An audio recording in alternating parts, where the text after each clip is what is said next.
Хвала Єсусу Христу!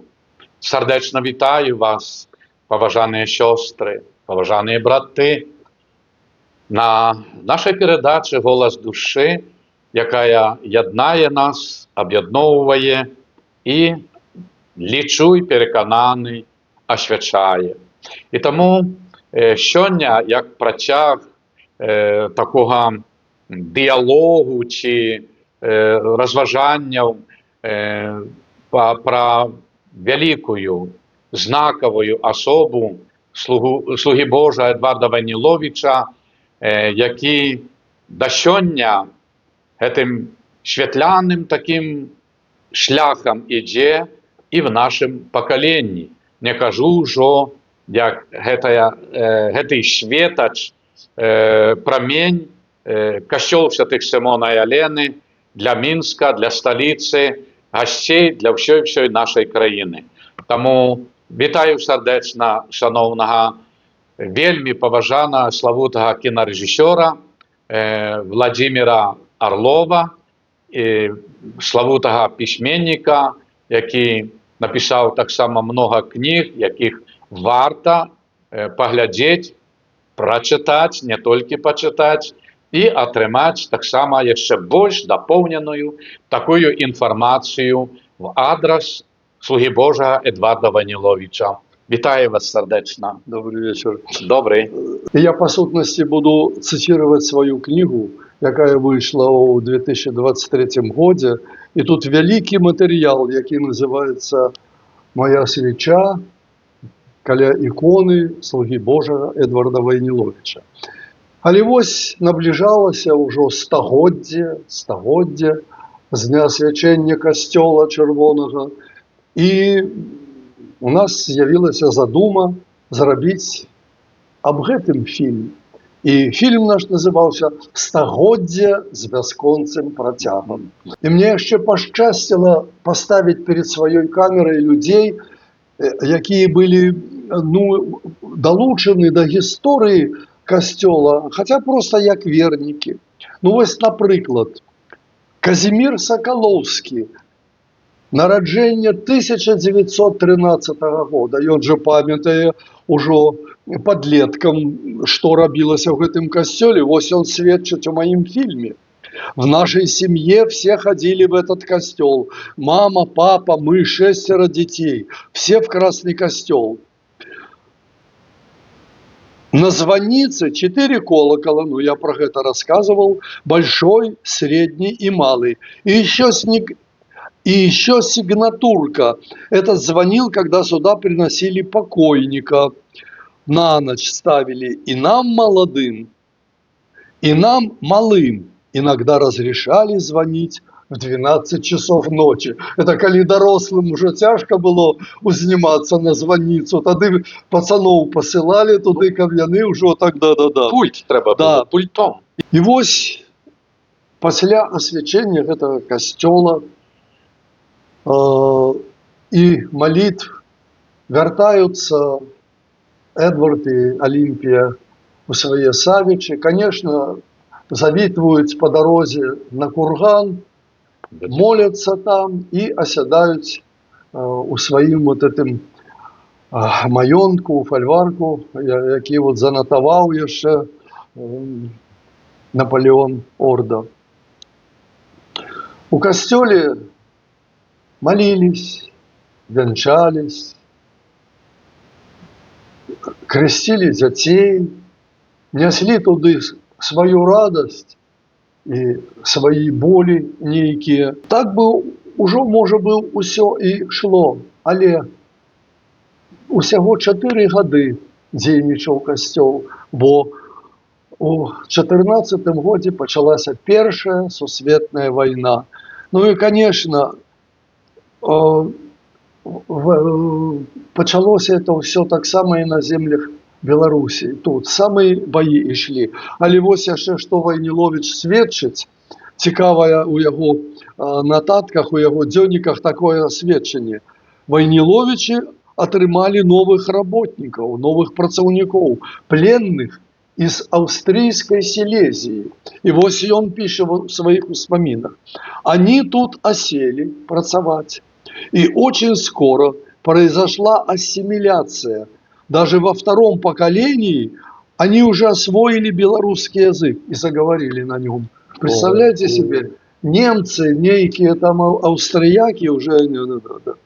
Ну, але со смерцю дзяцей гора уже не абмінула гэтую пару Алімпію і Эдварда.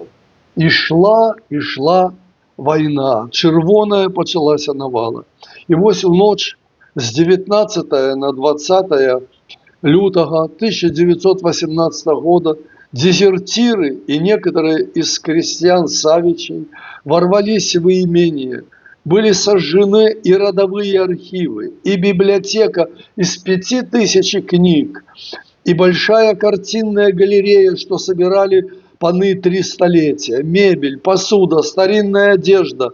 И в парке под снегом Эдвард и Алімія наблюдали этот погром. Спасаться было некуда, потому что одних ссылали в Сибирь, панов, а других только доводили до околицы деревни, и там панов этих всех пристреливали. И с болью Войнилович пишет: «Желание уничтожить все помещичье было настолько велико, что даже имея заготовленные сухие дрова для костров, они считали нужным ломать заборы, ограды и мебель, заготовленные сухие доски из дворов крестьян».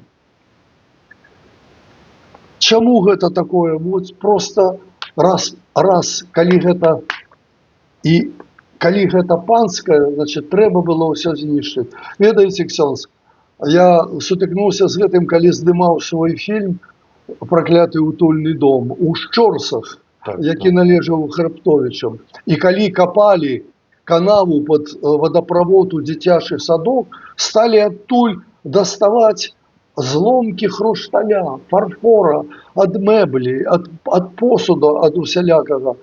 І сабраліся людзі, якіх я здымаў у масоўцы. Я кажу: а што гэта? Кажуць: дык гэта нашы дзяды калацілі. Ну на што ж калацілі? Узялі б сабе вось гэта пабітае блюдо, такое вялікае, прыгожае. Адказ быў адзін: дык гэта ж было панскае. Калі панскае, значыць, трэба было знішчыць. Вось такая, ведаеце, психология была.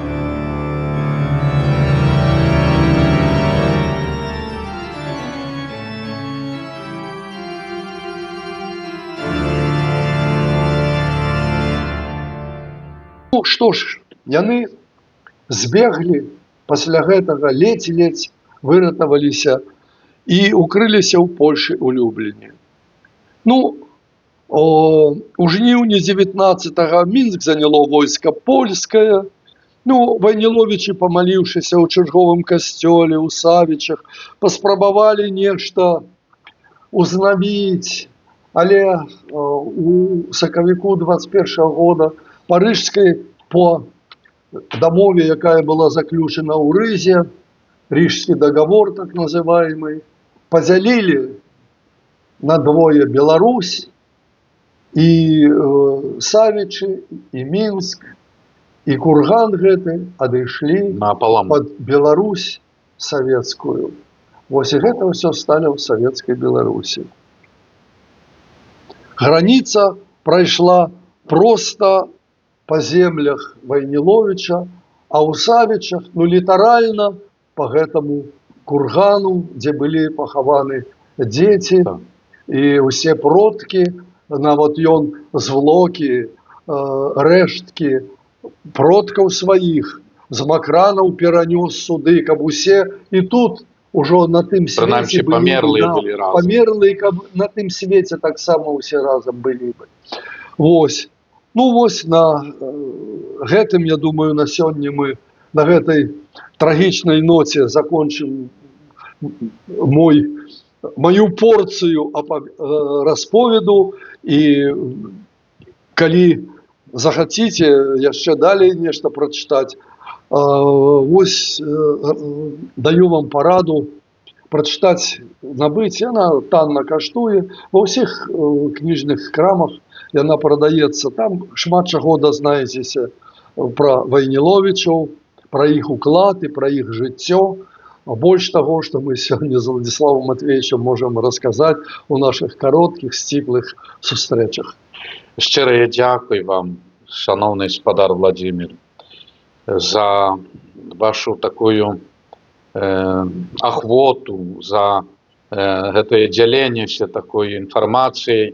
І мы ўспрымаем не толькі гэтыя інфармацыі, але і ваш дух, ваша сэрца, ваше суперажыванне гэтаму ўсяму. Таму што менавіта так яно перадаецца і ўспрымаецца. Бо мала кінуць зерні в зямлю, але трэба яшчэ яму даць зрост, падліваць. Так што ваше слово няхай дапамагае ўсім нам зразумець яшчэ гэтую такую старонку жыцця Эдварда Вайніловіча. І сардэчна запрашаю наступныя разы, калі зможаце, каб мы сустрэліся разам і падзяліліся з людзьмі нашымі такімі, хоць кароткімі, бо тут все так збрэкеціравана, спрэсавана, але няхай і гэта якось невялічкая інфармацыя, але дапамагае нам такі узрастаць духоўна, сталець духоўна і дзякаваць Богу за дар жыцця, за дар міру над галавой і маліць Бога міру ва ўсім свеце. Прыміце Божае благословленне. Благословленне Бога Всемагутнага, Айца і Сына і Духа Святога, няхай сыдзе на вас і застанецца назаўсёды. Амен.